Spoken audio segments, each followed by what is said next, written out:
Welcome to Let's Get Into It. I am your host, Sherelle Higgins. Let's Get Into It is a safe space to have real conversations that are meant to uplift, encourage, and let you know you are not the only one dealing with life. Each episode of Let's Get Into It is designed to provide illuminating and thought-provoking information on a variety of topics. In fact, no topic is off limit. If you would like to see a topic discussed, please feel free to make a recommendation.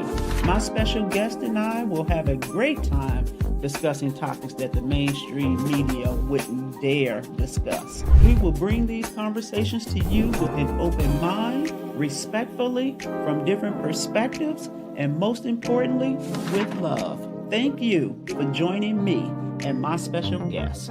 Now, let's get into Hello, everyone. This is Let's Get Into It, and I am your host, Sherelle Higgins.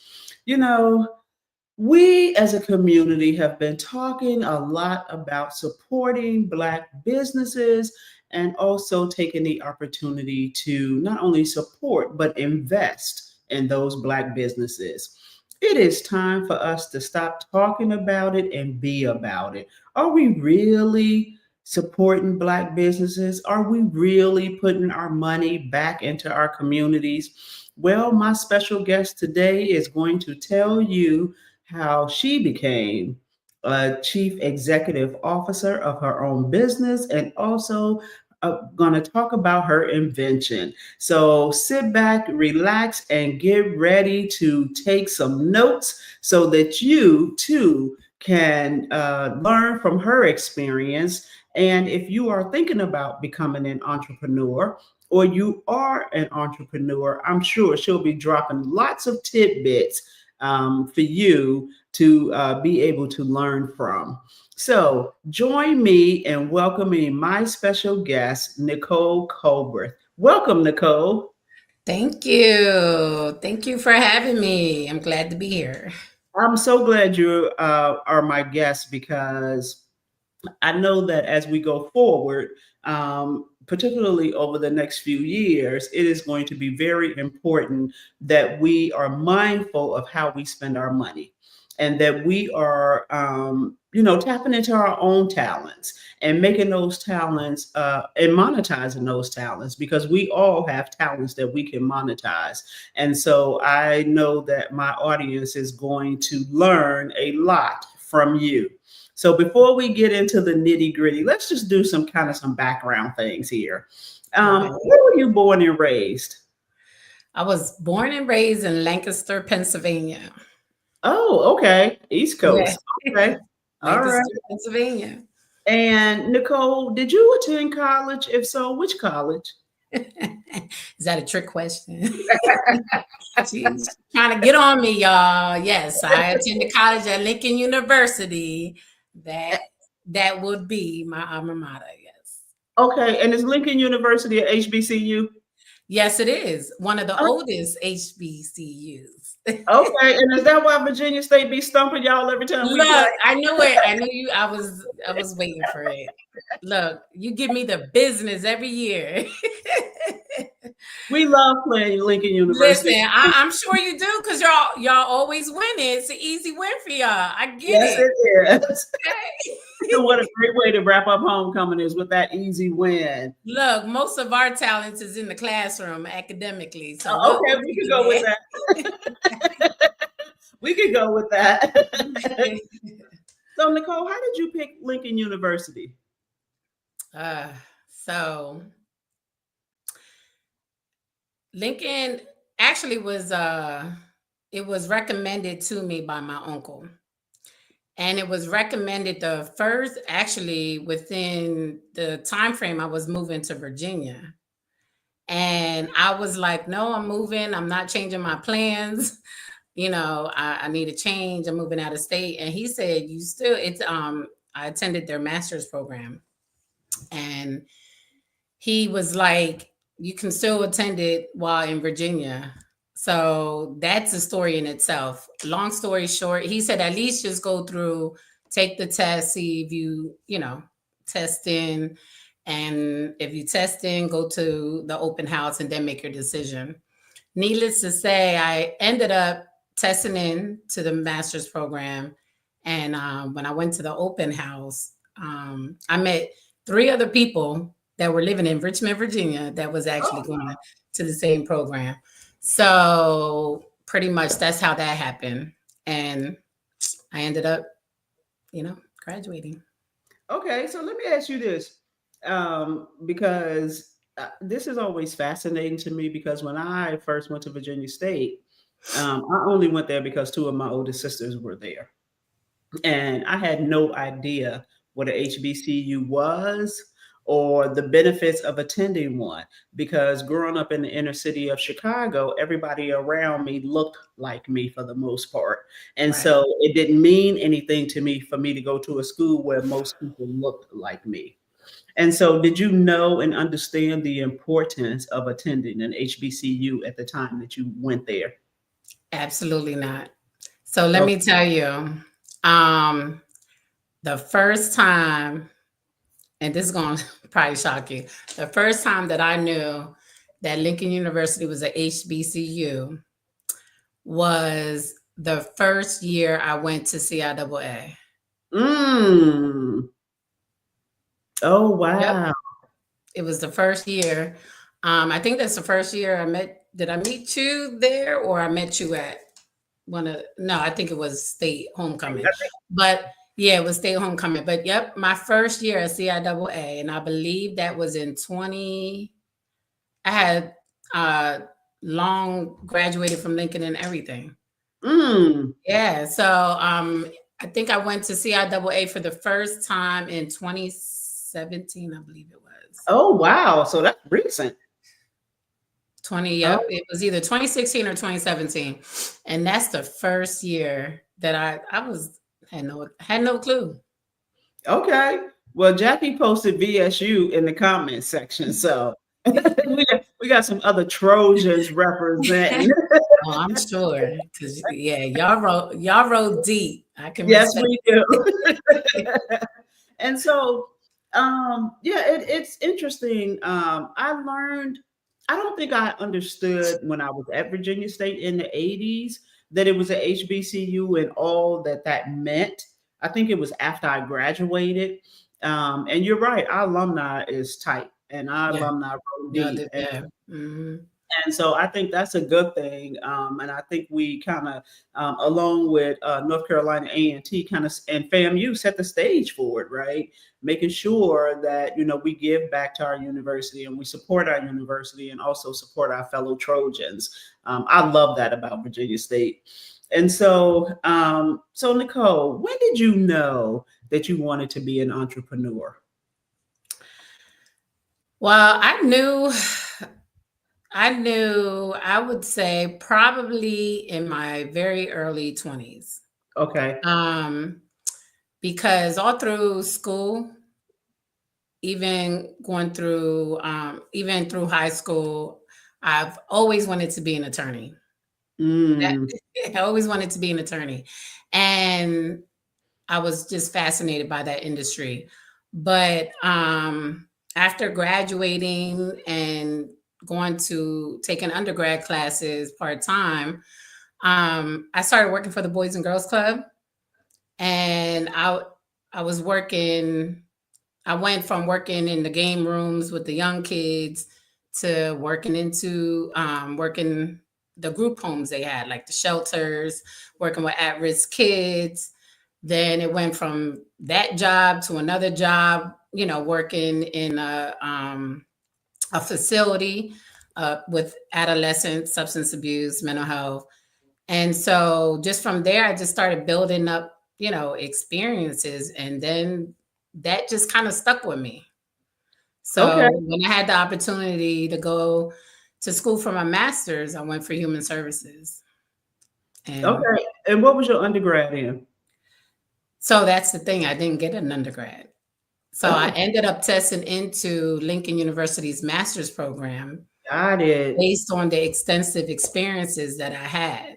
Okay. So you had to be able to test and you had to score at a certain level in order to be accepted into the program. Oh, that's awesome. Okay, so you're the first person I know Mhm. who has not done this the traditional way. So this is Right. great. This is great information because I don't think a lot of people realize that that's even possible. Yeah, so I'm not sure if they still have the program, but this was back in 2006 that I did the program because my plan was to move to Richmond, Virginia, and go to VCU Okay. to finish my, undergrad and Hmm. then, go further. But my uncle was pushing. I mean, when I tell you he pushed me, he was just like, just do this, just do that, and see what happens. And Right. so, ironically, when I met the other three individuals at Lincoln, during the orientation, they were going to carpool. So for two years, we carpooled for 5 semesters from here to Philadelphia to go to school Oh every year. wow. Oh wow. Yeah. Oh, y'all were committed Yep. because that's about a 5 hour drive. That's Oh, 4 hours. four. About Okay. 4 hours. Yeah. Yeah. It could be a Okay. little longer depending on traffic. So we had like 15-hour days. Left at 4 a.m., got back at 11 p.m. So Okay. yeah. So Nicole, what's the name of your business? Which one? CEO business. Neighborhood community services. Oh, I'm sorry. Say that again. Neighborhood community services. So I Okay. have three businesses, so that's why. So Okay. neighborhood community services was my first business. Hmm. So that's my mental health counseling agency.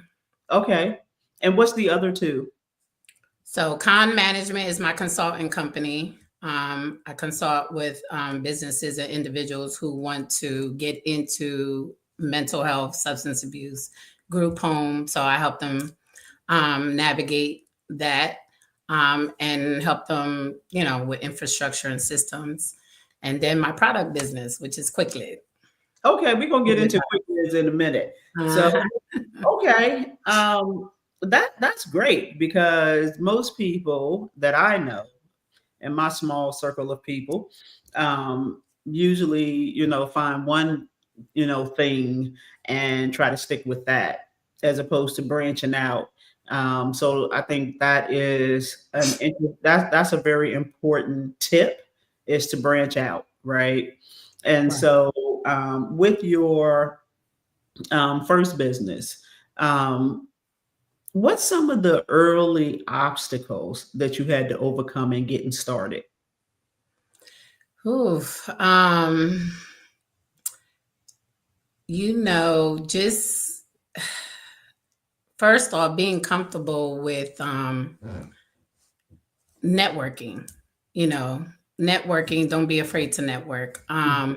But obstacles definitely, of course, finances, because it's not easy to get a business loan right, from the jump, because there's a lot of red tape behind it.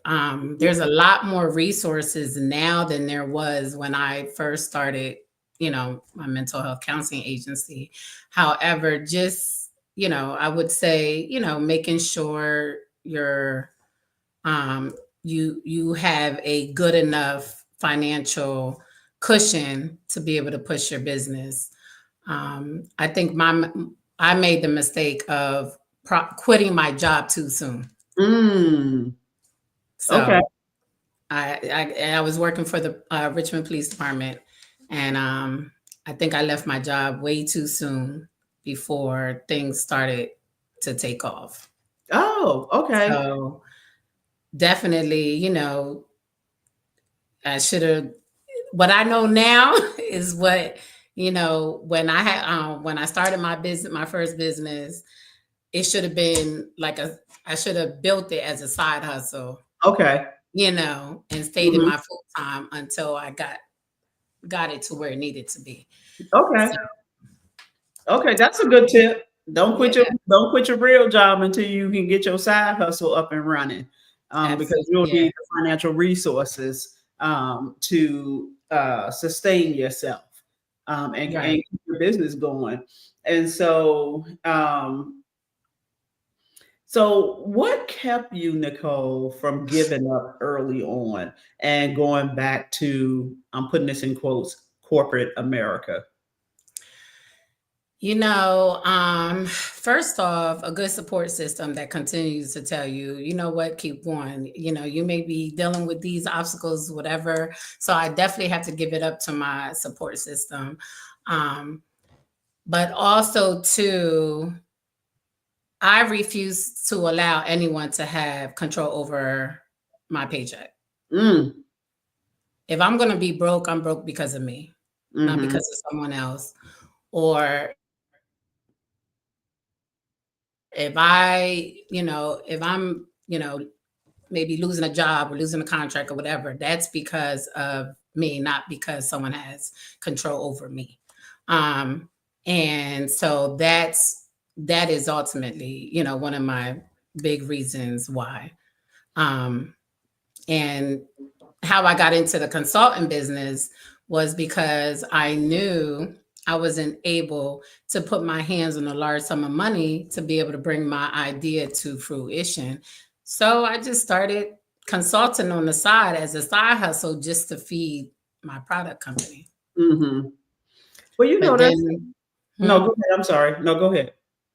No, but then it ended up turning into a full blown company because I would get referrals. A lot of people was referring me, went into contract with me to do this, to do that. So I was like, well, I guess I need to make something out of this. Okay. And I so I think did. I think that's important, particularly now in this climate. Um, is not letting people have control over your finances, not Right. letting businesses or companies have control over your finances. Because as we can see in this current climate, they are cutting employees loose without a care in the In the world. world. And Absolutely. like they just don't care how you're going to survive. I've seen stories of people working for a particular company for 24 years and just being given their walking papers all of a sudden. Right. And so I think that is really an important part. And I think as we go forward, more people that look like us will start their own business and become entrepreneurs because they have been just cut loose from their job that they were accustomed to getting that Right. check in weeks. And that is a big step. And so I encourage people to start thinking now, even if you haven't been terminated from your job through no fault of your own, but really start thinking about what can I do to earn money, because Right. there's a lot of money out here to be made, and we need to be able to Lots. tap into it.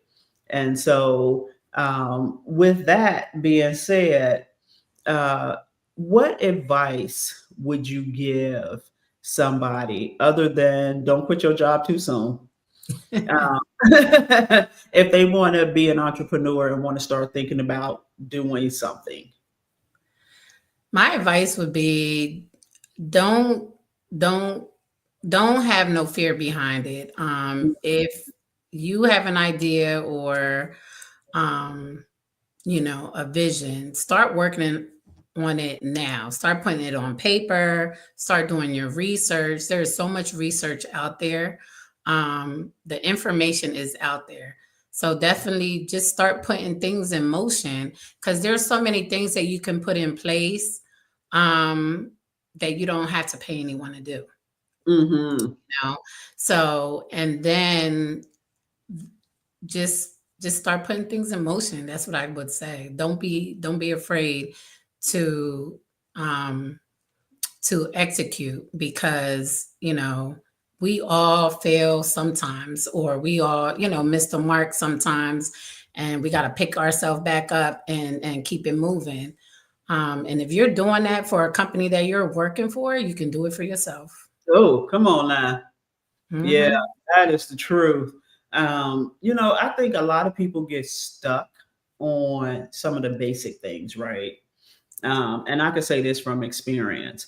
I think some people get stuck on naming Some people get stuck on what the name of their business is going to be. Some people get stuck on the logo and that kind of thing. And when I was thinking about launching my podcast and I was doing some research, one of the things that I ran across was an article that talked about those two things. Don't get stuck on that Right. because most people don't even know what your logo is. And unless you are Nike or McDonald's, people are just not, it's just not going to resonate with people. Right. And Right. so I got stuck on what to call my podcast, right?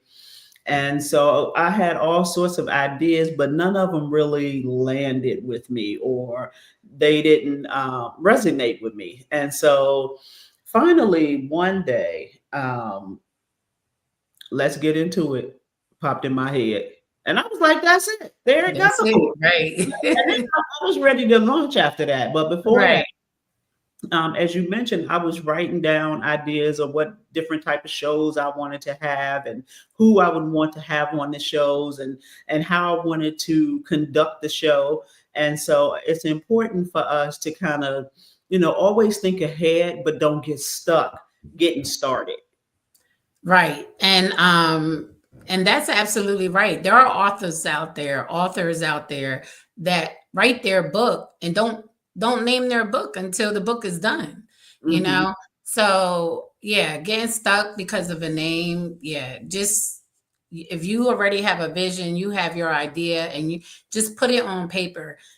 And whatever you put on paper doesn't even have to make sense. Just put Hmm. it on paper and then when you revisit, then things will start to fall in place. And then eventually that name will come to you, you know. As far as the logo, if artistry is not your thing, don't worry about the logo. As long as you got your name and you got your vision or your mission, you can contract with somebody to create an amazing logo based on your vision. Yeah, So, I have my niece do my logo back in 2014. mhm, And I'm just now, well, in 2024 is when I've been using it off and on here and there, speaking at conferences and things, but I'm just now starting to really use it 11 years later, right? And so, I just think, Ouch Baby Productions is a unique name, it and people is. often ask the meaning behind it. But I like it, and so I went with it. Actually, I was talking to one of my older sisters one day, and I was like, this was back in 2013 or 2014, and I was like, I need to come up with a name for my business. And a couple days later, she texted me, and she was like, "Ouch Baby Productions." I was like, "Girl, come on now." Why did I think of that? And so I would say, don't be afraid to share That's your ideas or ask for advice from people that you trust, right? right. If you want to be an entrepreneur, because you can't go at it alone. There's always somebody, probably in your circle, who know a little bit more than you do about a thing. Exactly. And you That should is be so tapping right. into that resource to help you out. Um, so Exactly. I So think how that, so what is the meaning of Ouch Baby? Because it is a unique name and you must use your logo. You got to use your logo because branding is important. yes, branding Branding is is everything. important. Marketing is important. Another tip I would say that I didn't do early on in my business too, because a lot of my business early on was word of mouth. Mhm. Word of mouth is great, but at the end of the day, sometimes word of mouth runs dry and Mm, you need consistency. Marketing is important. Marketing is like 70 to 80% of the success of a business. um, mhm. you have to put marketing dollars into your business. Oh, absolutely. And I think, we are quick to spend our money on these expensive tennis shoes and expensive pocketbooks and Right. expensive clothes, all this Mhm. stuff, but we don't want to invest in ourselves. Right. And Right. and Happens all the time. yes, and I know somebody who was trying to start their business, and they were soliciting advice from me and my sister, but they didn't want to pay us, right? And I'm like, that's just not quite how this works. You got to invest. If you're not willing to invest in yourself, I don't know why you would think anybody else would invest in you. Will invest. Yeah, that is so true. That is so true. And um, giving advice, yeah, I give advice all the time. Like I get bombarded with this, but that's all. I'll give you advice, but there is boundaries when it comes to, well, can you do this for me? Can you, Hmm. you know what I'm saying? So, Right, and a lot of people don't realize, some people don't value that, right. you know, Or value your time. or value your time, right? And I was like, look, I have a whole team I gotta pay, you know. Absolutely. I got a whole team that I gotta pay. So, because I can't do the work by myself. So Mm-mm. when I started getting busy, it's all about putting them systems in place. And Hmm. when you hear people talk about putting systems in place, that means they are paying people to make things, let the wheels run, Oh, you know. absolutely. So, Absolutely. When I first started, when I was trying to get my podcast together, I started playing around with doing the graphics and all of that. And I realized how much time time, yes, that's that too I much. spent on that. And when I hired a team to do it for me, they were knocking it out in 5 seconds. And I was Right, because that's their specialty. their specialty. And I was like, so you mean to tell me I spent 8 hours working on something that took you 5 minutes to do? Right. Yes, you are definitely worth the money. And so I just think, I believe in investing in Absolutely. myself. And Posting and like people don't understand that takes so much time. And there is no way I could do it by myself. consistency Absolutely not. and being consistent with it. Right. Exactly. Yep. And so if you're not going to be consistent with it and you want your product to look professional, right? And Mhm. so you don't want to just be putting together some home, as I call it, a homemade hairdo, and then going out in the street expecting people to say who did your hair, right? Right. And so I love the team that I have. They do an excellent job. They make my life easier, which is very important, right? And Yes. so when I'm going back to your question that you asked me about Ouch Baby. Okay. So when I was in college, freshman year, there was this guy on campus who was so fine, and when I would see him, he would say, "Ouch, baby." And I had never heard that term before. And it Mm. just kind of resonated. And here we are 41 years later. Oh wow. Just don't say his name so that he won't be trying to come back and get some residuals. Oh no, that's my husband, girl. He already pimping me out and getting his residuals. So we ain't got to worry about that. Oh, that's dope. That's dope. That's what's up. Yeah, so that's kind of how we came up with that. And then we have, of course, Ouch Baby on our cars. And it's a great conversation starter, right? Right. So Mhm. even, if people are not necessarily looking to hire somebody who speak at conferences or do, whatever I do, it's a great conversation starter. And it's something people will always remember. I Right. remember Right. when we first moved in our house about 22 years ago, our neighbor saw our tags on our cars, and he was eventually said to us, "Well, what is Ouch Baby? Is that the name of your company?" And this was before 2014. I didn't even have no company. And he was like, Mm. 'Cause I Googled it and I couldn't find it. I was like, okay, you nosy. So it's Wow. definitely a great That's what's conversation starter. mhm. So it will always be And Ouch it has Baby. history. Yes, yes, and it has It has history. history. Yeah. Yeah, and with it being the second part of it being productions, you can it gives me the flexibility to branch out to do other things. Because when Right. I initially did it, it was for speaking at conferences, and then the podcast came about. Right. Um, So, we just got to keep reinventing ourselves And until we. that's what I tell my clients that I work with and other people that I have, conversations with that they want to start a business, trying to seek a name. I always say go with a name that has meaning, but also go with a generalized name that it doesn't box you into one industry. You That's know, good. yeah, that it don't Yeah, box you you into never one know. industry. Yeah. Yeah, So because like I said, I went from speaking at conferences to a podcast to being an instructor for professional courses, and so it all falls under productions. And so, just opening myself up to do more things. And now that I am wonderfully retired, I have more time on my hands to do more things that I really want to do and the things that I enjoy doing. Because when you start your business, it should not be something that you dread, right? Be like, oh God, right. I hate it Mhm. here. Like it should be something you actually enjoy. And if it's your God given talent, it'll come to you so easy that you won't even recognize it as a talent. Right. That's right. Because you enjoy what you're doing. Yes, absolutely. So, Nicole, walk us through a typical day of a CEO. Typical day for me.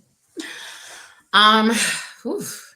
So typical day for me, I try to restructure my weeks. I'm in a process. The past couple of weeks, I've been trying to restructure my week because I'm always in meetings, back to back to back to back, and I could literally be in like different meetings, in for like 6 hours, you know.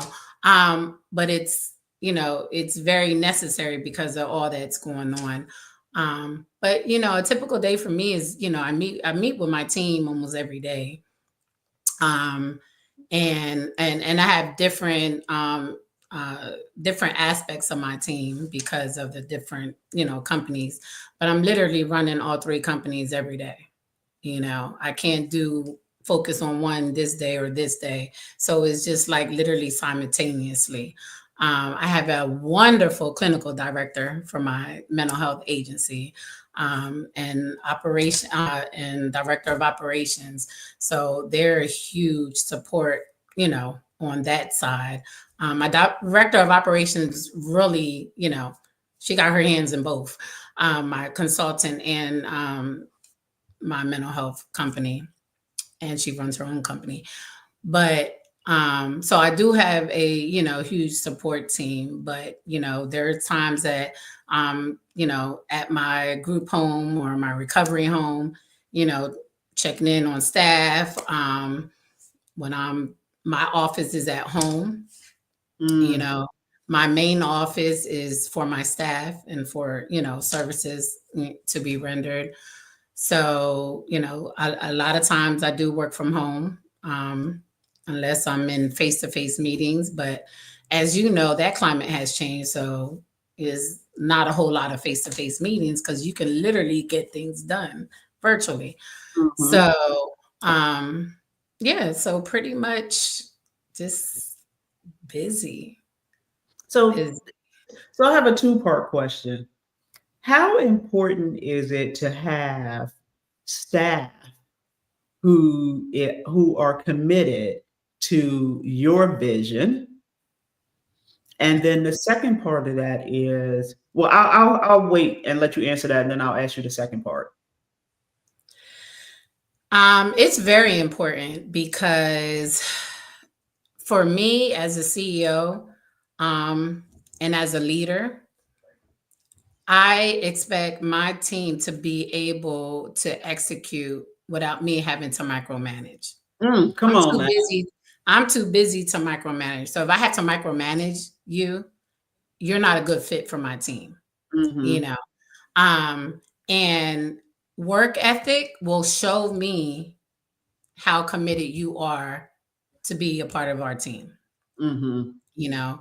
And when I speak to my team, when I meet with my team, it's always we are a team, you know. And if, you know, anytime we hit a milestone, it's not just me, it's Mhm. our whole team that's hitting a milestone, you know. Mhm. And I had to make certain decisions because of, you know, because of certain things that don't work out because of who's doing what. And we got to pivot. So you got to be ready for change. You got to be ready to pivot, because that happens often, you know. And so it is important. And people, you got to understand, people that you hire to work for you, you got to know at least at minimum that first 6 months that they work for you is their representative. Mhm. And Mhm. then, you know, true characters, true personality, then you'll start to know if that person's really, you know, the person that they portray they are. Mhm. Okay, so the second part of that is one of the things we hear often about Black owned businesses is that the customer service sucks. Even though it sucks for non-Black owned businesses too, but we put more emphasis on So our black. own community. So how important is it that your team, because every business has a customer service component, right? And so how important is it for your team to deliver world-class customer service to your clients? Oh, it's very important. It is very important because just like you as an individual personally, you have an integrity to uphold, but your business as well. And so I always tell my employees, you you are a representative of the company. And if Mhm. you respect the company and you respect your job, then you will make sure that you know, maintain integrity, and Mhm. you display yourself with professionalism, and ensure that the service delivery is on point. um, and I always have an open door policy. I always tell my staff, if there's an issue, come to me. You Mm. know, if you're having an issue with your direct supervisor, like that's what the grievance policy is for. Come Mhm. to me and let's come to the table and let's talk about it. Mhm. Because I want people to be able to be comfortable in the environment that I provide, and I want them to be able to also have a voice. You Mhm. know, and so in I say inner when we're talking about inner office, I try to create an environment where you are secure in your position, okay, and that you can talk to me, and Mhm. we will resolve whatever needs to be resolved. Um, Mhm. but at the same time, when you're delivering services, you have to make sure you're on point because our Mhm. consumers is why you're getting a paycheck. Right. Yes. Yes, it's so important to make sure. I know when I was in the workforce, making sure that people who work for me had a voice, Yeah. and having an open door policy, and made sure people felt comfortable enough that they could come to me and tell me something about me and know that there would not be any, consequences to them for that. And Right. so, because sometimes as a leader, we get so caught up and we're so busy going to meetings that sometimes we drop the ball. And if we don't have anybody that is on our team who feel comfortable enough to pull our coattail and say, hey, you slipping right here, or hey, maybe Right. you should start doing this a little differently, then it's all for naught. Absolutely. And that's the thing, and that's the whole point. And some people don't realize what that open door policy means. You Mm-hmm. know, that means you can come in and sit down and have a conversation with me, have a open conversation with me without Mm-hmm. any consequences. You know Right. what I'm saying? And we respect each other. So let's have a Mm-hmm. conversation. because we are not perfect. Right. Just because I have three businesses that I'm running and I'm an entrepreneur, don't mean I'm perfect. You know, Right. we, Don't tell my we do drop balls and we do, so, and that's important. Yeah. don't tell my husband he think I'm perfect. Look, ain't nothing wrong with that. Sure. Let your husband think, let your husband think that. Find the background like, So we So gonna talk about that Washington and Bears. I mean Washington game. that's the Bears. They weren't perfect. That had nothing to do with me. I'm talking about when you jumped the gun, it was like That's what I'm they're talking about. losing, and then they came back and woo! If that wasn't funny, I said, That, yeah, that, they that deserve video that went win. that video went viral. Yeah. It Oh, did it? had almost 10,000 views. It should have. It should have. But So, so yeah. let's switch conversations and let's talk about your invention because I think this is so cool. So first tell the audience what is your invention? So, Quick Lid is a reusable lid for aluminum pans. So, I do have it right here so I can show y'all. Okay. Okay, we see it. Okay. Yeah. So, I mean, right now we're using aluminum foil, and aluminum foil doesn't secure the food in the pans. So, Quick Lid does that. And Oh, you oh, that's can cool. expose the food. And it's see through in colors. So, you don't even have to expose the food if it's something that you don't want to serve yourself. Okay. So, Okay. and it is, huh? No, I was just saying okay. Okay. And then it's stackable as well, you know. So it's pretty much and it's three pieces, so it can go in the dishwasher. You can wash in the dishwasher, and it's oven safe, so you can definitely put it in the if you wanted to warm your food. If you're going to a party or taking, a dish to a party, you can pop it up in the oven and warm it for the food to get warm and safely served. So it's polycarbonate in material. Okay. So, Nicole, what made you come up with this idea? So I was always a host. Like I was always having get-togethers and everything. But my ultimate light bulb moment was when I was in Florida with a friend of mine. I was helping her because she was pregnant and she became disabled while she was pregnant. So I went to help out with her, the kids, and her husband, and I was doing most of the cooking. And I was in the middle, literally in the middle of reading Damon John's The Power of Broke. Mm, So I already have a mind of I have a whole factory of every ideas. So my mind just works all the time. Um, but needless to say, this evening I had cooked dinner for everybody, and the kids were driving me crazy. Kept going in and leaving the aluminum foil, what I'm saying, peeled back, and leaving the spoon all up. It was crazy. So I was literally just, on the patio, woo sign, late night, and just kind of jotting down notes from the book. And I just came up with the idea. Like I was like, you know what? After cleaning up the mess and everything, I'm just like, there has to be a better way. And that's when I came up with the reusable lid for aluminum pans. I literally woke my friend up in the middle of the night telling her my idea.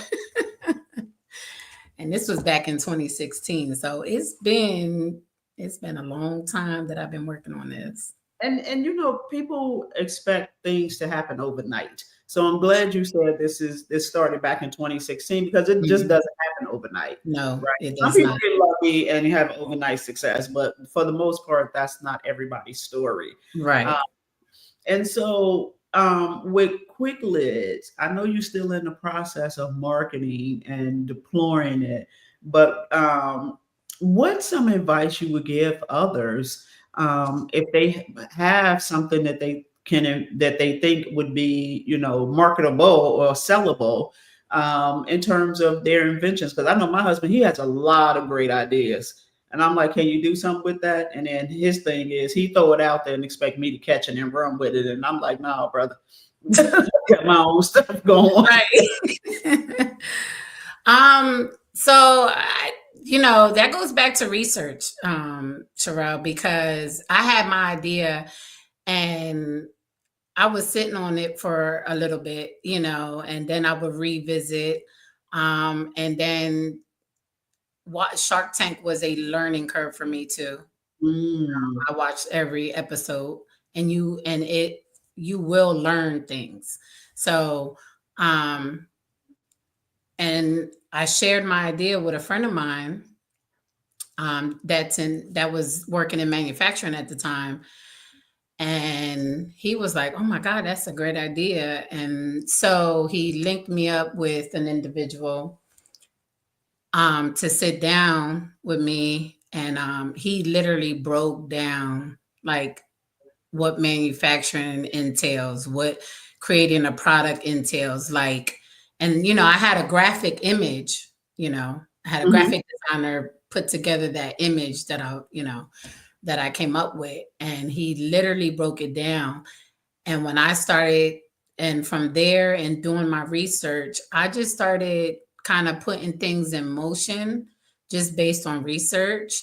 And you got to take baby steps, especially me creating this product. I had to take baby steps because, first and foremost, to create a product, you need money.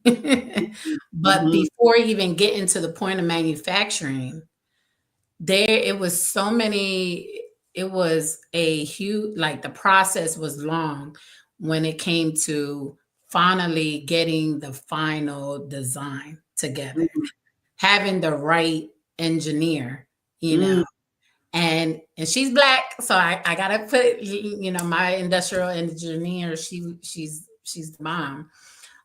She lives out of California, and she did an amazing job with helping me finalize the product. You mm.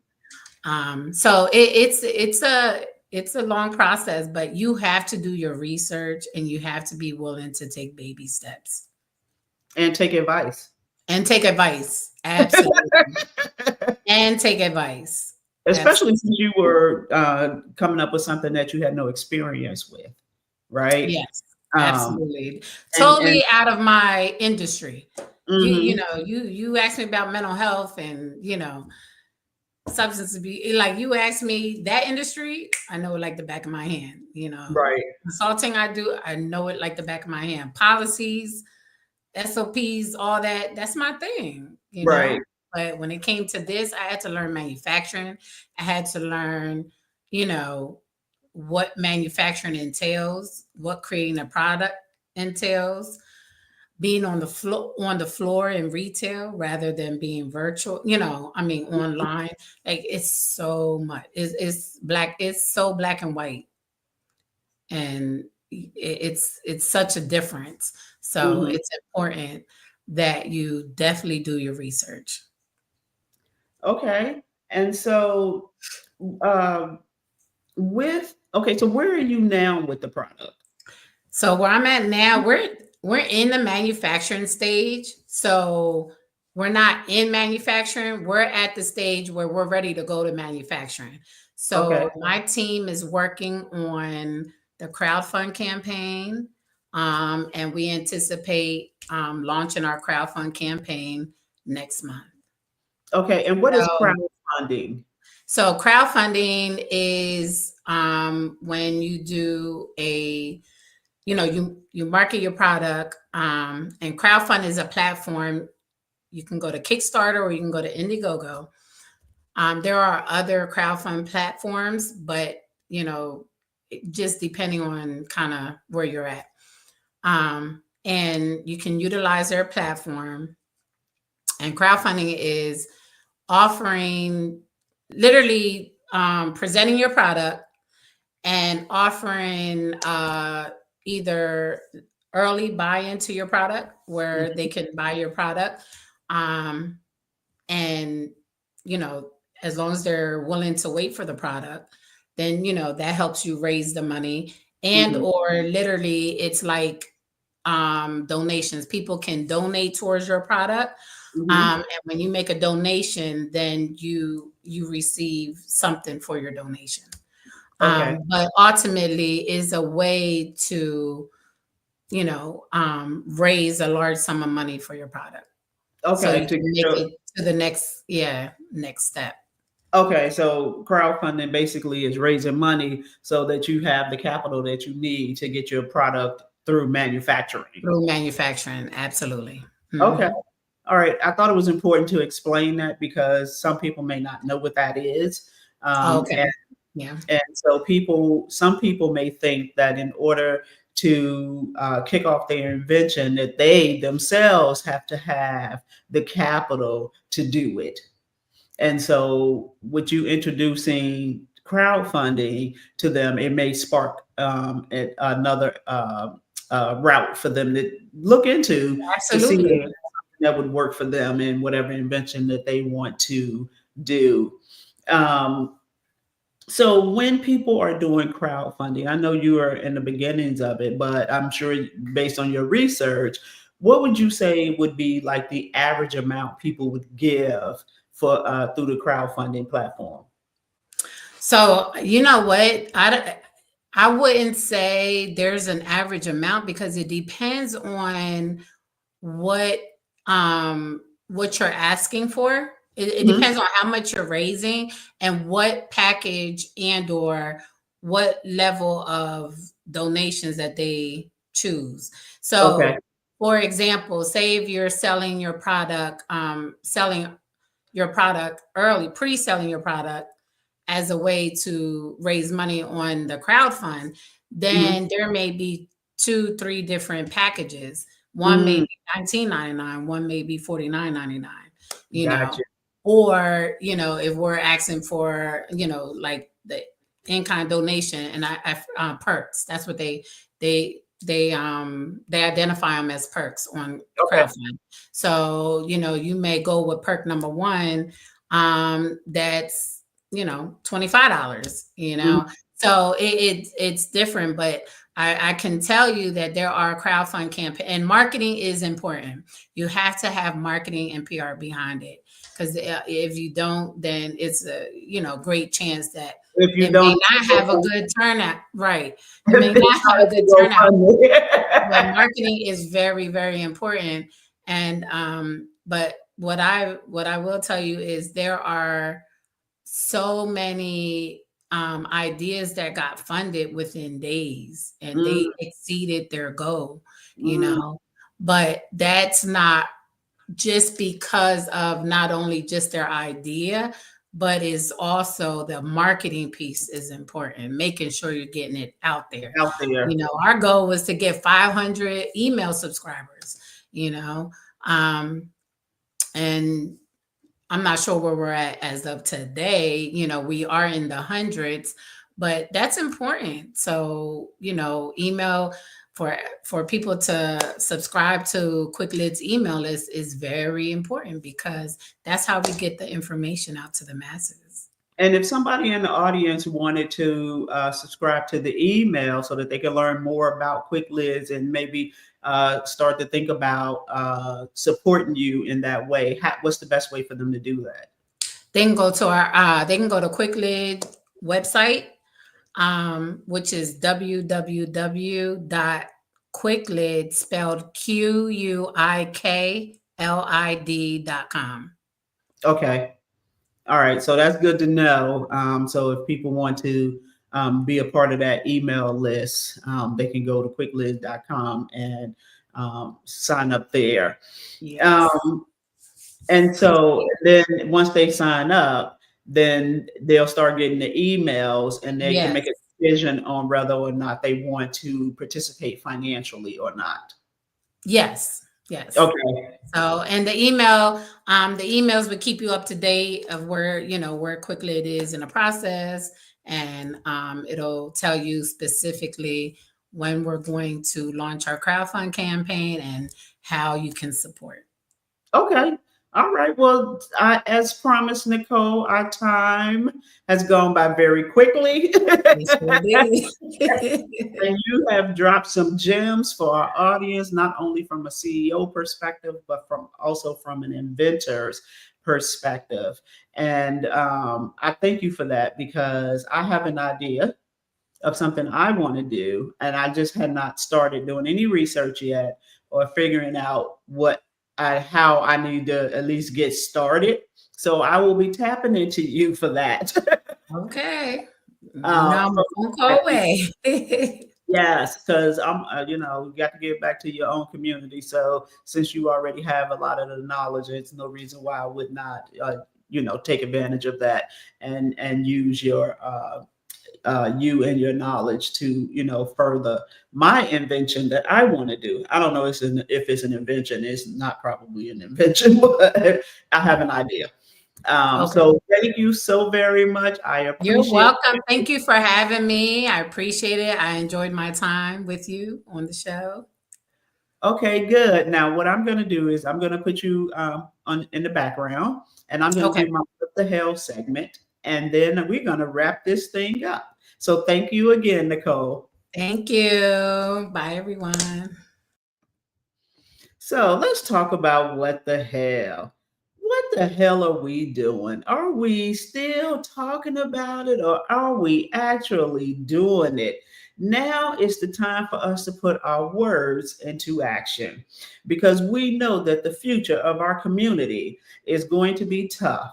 But if we support each other and we are committed to our support of each other and giving each other some grace while we're supporting, I think we can stop asking ourselves, what the hell? And when I say give ourselves some grace or give each other some grace, here's what I mean by that.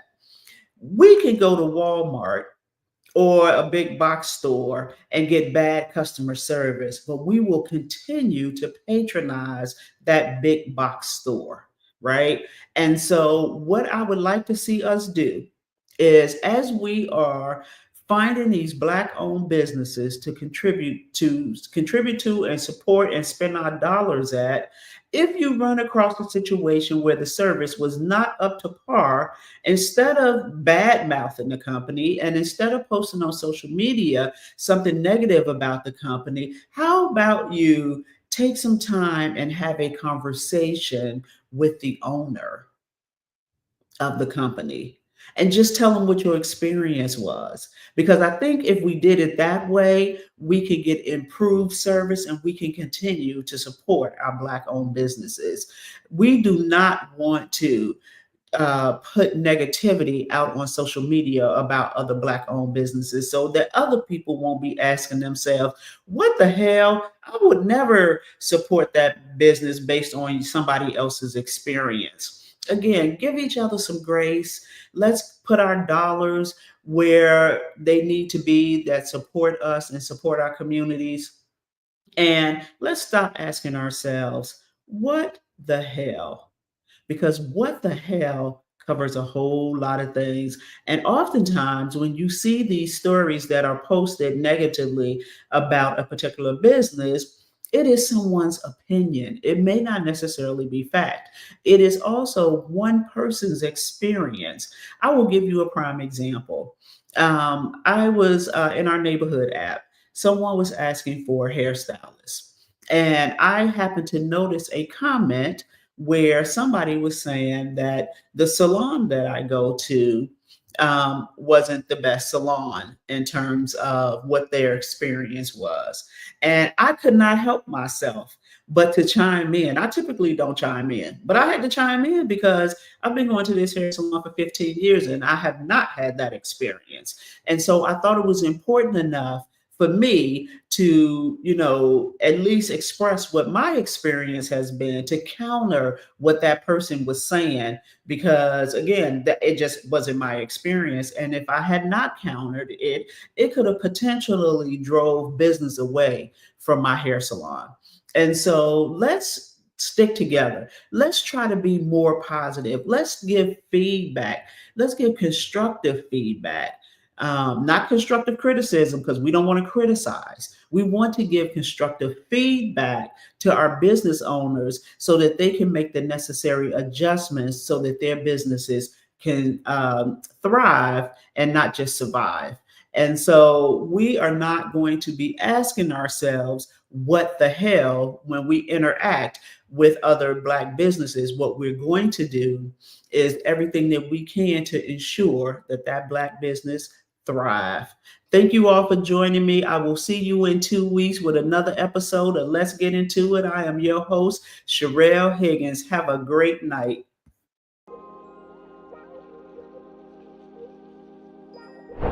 Thank you for joining and participating in Let's Get Into It. I want to thank my special guest for being brave enough to get into it. Without you, these conversations cannot happen. Remember, different viewpoints, respect, and love are the foundations of Let's Get Into It. If there's a topic you think I should discuss, drop me a recommendation. If you're interested in being my special guest, let me know, because we can and will get into it. Have a great day on purpose, and I look forward to your continued engagement and support as we get into it.